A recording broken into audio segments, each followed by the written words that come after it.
the Global Times, I am Mulan. Welcome to the GT Podcast with Mulan, a one-stop shop for the Global Times take on top China and global news.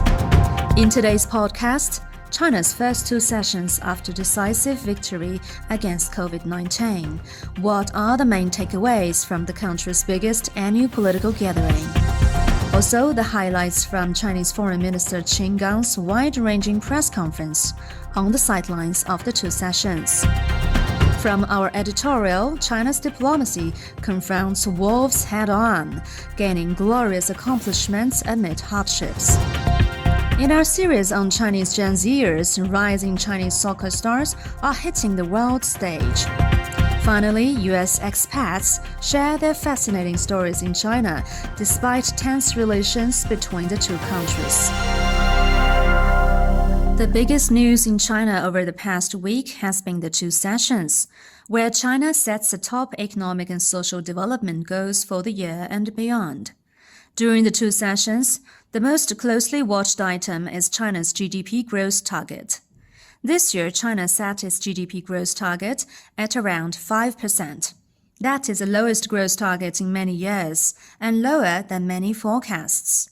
The IMF, for example, forecast GDP growth of 5.2% for China this year.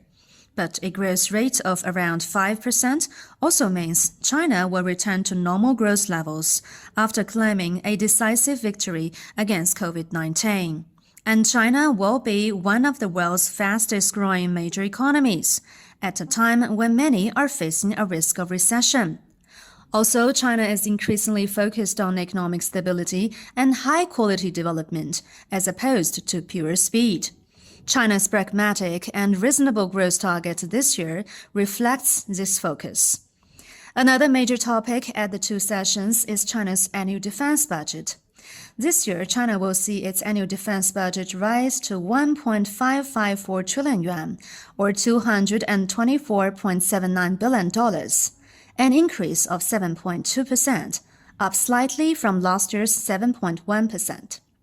China's limited national defense spending is intended to safeguard national sovereignty, security, and territorial integrity, an official said. Growth in China's defense spending is much slower than in many other countries. The U.S. is the biggest spender with an $817 billion budget. Japan's defense budget is set to jump more than 26%, while that of India will rise 13%. This year's two sessions saw major institutional reforms, with a focus on restructuring the Ministry of Science and Technology and establishing a national financial regulatory administration. This is significant given the rising internal and external risks. It shows China is intensifying efforts to bolster its scientific technology capabilities and economic and financial security amid growing external uncertainties. Another top item on the agenda of the two sessions is a press conference by China's foreign minister. This year, Foreign Minister Qin Gang made his debut. During the wide-ranging press conference, Qin talked about China's diplomatic agenda this year and beyond, and shared China's views on various hot-button issues. On the Taiwan question, Qin read aloud two sentences in China's constitution. Taiwan is a part of the sacred territory of the People's Republic of China. It is a sacred duty of all the Chinese people, including our fellow Chinese in Taiwan, to achieve the great reunification of the motherland. How to resolve the Taiwan question is a matter of China's own internal affairs, and no foreign country has a right to interfere, the minister said. On China-U.S. relations, Qin said, the U.S. so-called establishing guardrails for China-U.S. relations and not seeking conflict actually means that China should not respond in words or action when slandered or attacked. That is just impossible. On China-Russia ties, Qin said, the China-Russia relationship is not a threat to any country, nor is it subject to any interference or discord sown by any third party. On the Ukraine crisis, Qin said, China is not the creator of the crisis, nor a party directly concerned. China has not provided weapons to any party involved in the crisis and will never accept criticism, pressure, or sanctions.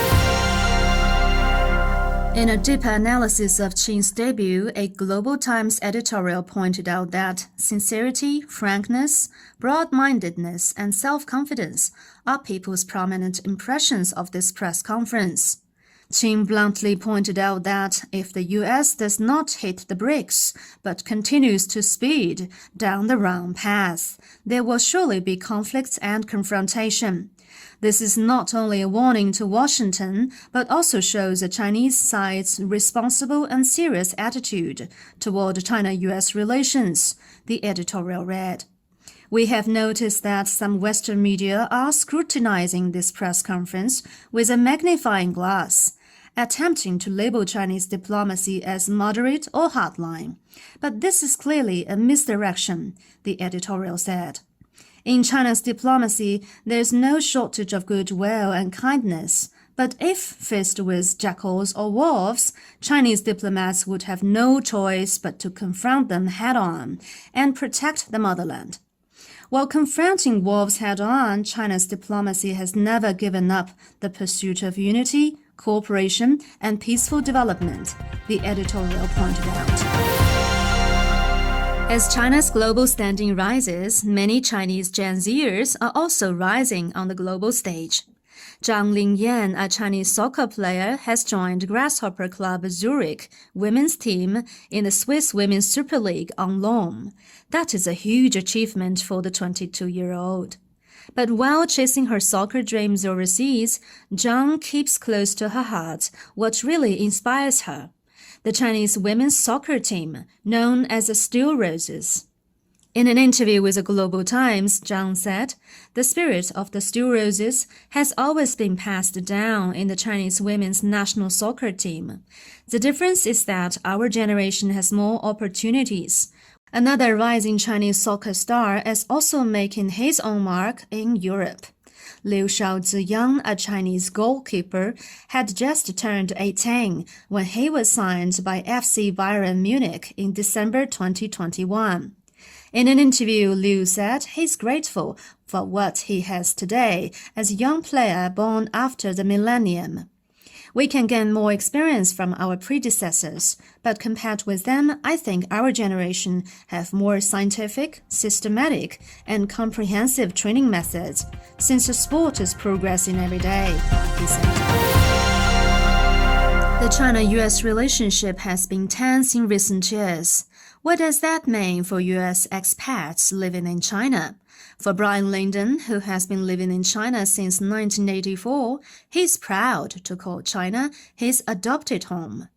As for China-U.S. tensions, Lyndon said, many Americans respect China and many Chinese respect America. We need to continue to promote cultural and educational exchanges and business ties between our countries. Nathan Rich, also known as Hot Pot Kane, has also been living in China for years. In recent years, he has become very popular on Chinese social media for his videos debunking some false narratives in the foreign media. "I don't consider my videos to be pro-China so much as pro-logic, reason, and treating China fairly," he told the Global Times. "That is quite a different thing to me." Andy Friend, who calls himself a Beijinger, has been quite active in Chinese films, like the sci-fi blockbuster The Wandering Earth, too. "I'm hoping that the two countries will return to something like actually working together and respecting each other," he said. That's all for this edition of the GT Podcast with Mulan. Make sure to follow the Global Times on Twitter and Facebook to stay tuned. You can also check out our podcast, articles, and much more on our website at globaltimes.cn. Thank you.